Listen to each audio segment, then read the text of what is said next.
नमस्कार जोहार, मैं भरत आपका स्वागत करता हूं डीएनयू झारखंड में। चले बढ़ते हैं झारखंड की प्रमुख खबरों की ओर।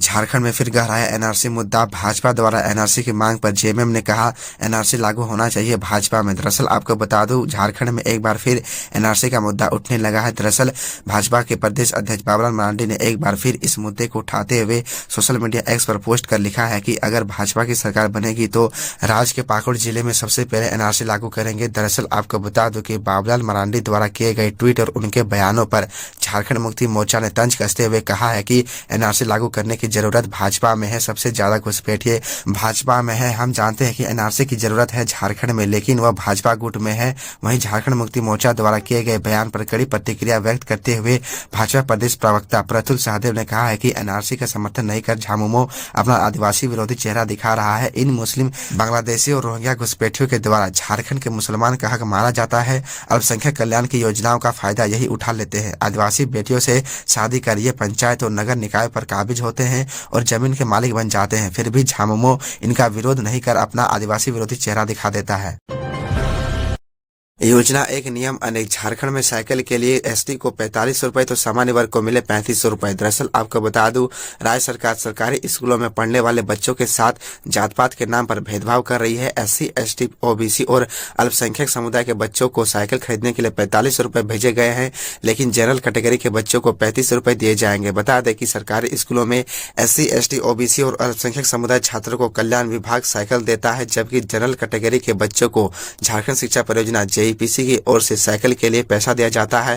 दरअसल आपको बता दूं, अब जेईपीसी ने शिक्षा विभाग से पूछा है कि वह ऐसी परिस्थिति में क्या करे। विभाग को भेजे गए पत्र में जेईपीसी ने यह जानना चाहा कि क्या वह सामान्य वर्ग के इन बच्चों को उनके खाते में 35 रुपए ट्रांसफर करे या प्रत्येक बच्चों के लिए 1000 रुपए अलग से मिलेंगे। अधिकारियों ने कहा कि विभाग इस बारे में गंभीर है, क्योंकि एक ही स्कूल में रहकर ऐसा भेदभाव होने से इसका असर बच्चों पर पड़ेगा। विभाग से कहा गया है कि विभाग इस मद के लिए पैसे का आकलन कर रहा है। ऐसी संभावना है कि मानसून सत्र के दौरान इसके लिए भी अनुपूरक बजट के माध्यम से पैसे लेने की व्यवस्था की जाएगी।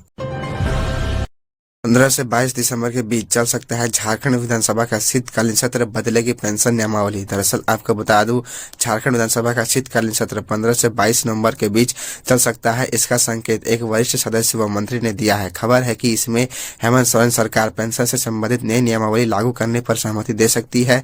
इसके तहत राज्यकर्मी और अधिकारियों ने अगर एक से अधिक विवाह किया है तो उनकी पहली पत्नी को ही सरकारी सुविधाओं का लाभ मिलेगा। दरअसल आपको बता दूं कि संभावना है कि शीतकालीन सत्र में हेमंत सरकार अनुपूरक बजट भी पेश कर सकती है। आपको बता दूं, इसकी तैयारी की जा रही है। अनुपूरक बजट के साथ कई अन्य अहम विधेयक भी सदन के पटल पर रखे जाने की चर्चा है। आपको बता दूं, इसके अतिरिक्त सदन के प्रावधान के तहत प्रश्नकाल और ध्यान आकर्षण काल भी होंगे।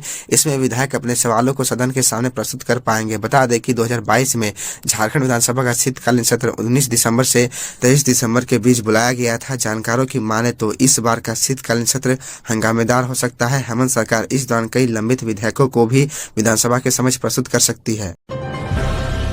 करंट लगने से 5 हाथियों की मौत। 11 फीट की ऊंचाई पर ही 33,000 वोल्ट की तार। वन विभाग रहता सजग तो बच जाती जान। दरअसल आपको बता दूं, झारखंड के पूर्वी सिंहभूम जिले के मुसाबनी वन क्षेत्र में 5 जंगली हाथियों की मौत करंट लगने से हो गई। हाथियों की मौत 33,000 वोल्ट की करंट की चपेट में आने से हुई है। स्थानीय लोगों के अनुसार घटना सोमवार शाम की है। पंचायत के मुखिया इसाक बखला के अनुसार गाँव वालों ने शाम को लगभग 6 बजे हाथियों के चिंघाड़ने की आवाज सुनी थी, लेकिन उस दिन डर से कोई जंगल की तरफ नहीं गया। स्थानीय ग्रामीण ने हिम्मत करके दूसरे दिन जंगल से लकड़ी लेने गए थे, तब इन्होंने 5 हाथियों को मरा देखा। ग्रामीणों ने जब इसकी सूचना वन विभाग को दी, तब जाकर इसकी जानकारी सामने आई। ग्रामीणों ने हाथियों के शव की तस्वीरें भी सार्वजनिक की।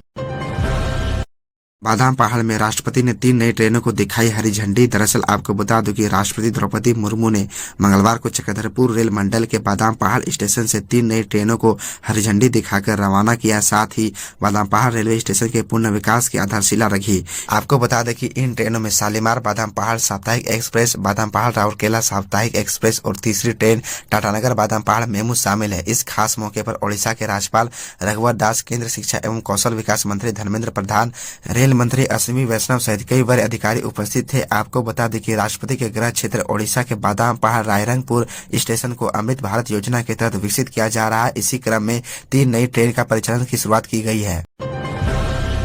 विश्व बाल दिवस पर बोले हेमंत, परिवार की सभी बच्चियों को सावित्रीबाई फुले समृद्धि योजना का मिलेगा लाभ। दरअसल आपको बता दो, झारखंड के सीएम हेमंत सोरेन ने कहा कि अब सावित्रीबाई फुले किशोरी समृद्धि योजना का लाभ परिवार के सभी बच्चों को मिलेगा।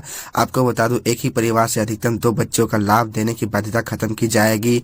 सीएम हेमंत ने यह घोषणा विश्व बाल दिवस के अवसर पर बाल पत्रकारों के समक्ष की। मेला का आयोजन यूनिसेफ झारखंड की ओर से किया गया था। मौके पर सीएम हेमंत ने बच्चों के साथ अपने शैक्षणिक अनुभव साझा किया। कहा कि परिस्थितियां चाहे जैसी भी हो, पढ़ाई से नाता नहीं तोड़े, पढ़ाई से ही बेहतर भविष्य का रास्ता तय होता है। उन्होंने बच्चों को विश्व बाल दिवस शुभकामनाएं दी और उनके साथ कुछ समय बिताया। तो यह थी झारखंड की टॉप बड़ी खबरें, और इसी तरह झारखंड की छोटी सी बड़ी खबरों को देखने के लिए आप हमारे चैनल DN न्यूज झारखंड को सब्सक्राइब कर ले और बेल आइकन को प्रेस कर ले, जिससे आपको झारखंड की हर छोटी बड़ी खबरों की अपडेट आप तक पहुंचता रहे। तो आज के लिए इतना ही, हमें दीजिए इजाजत, फिर मिलते हैं आपसे अगले वीडियो में।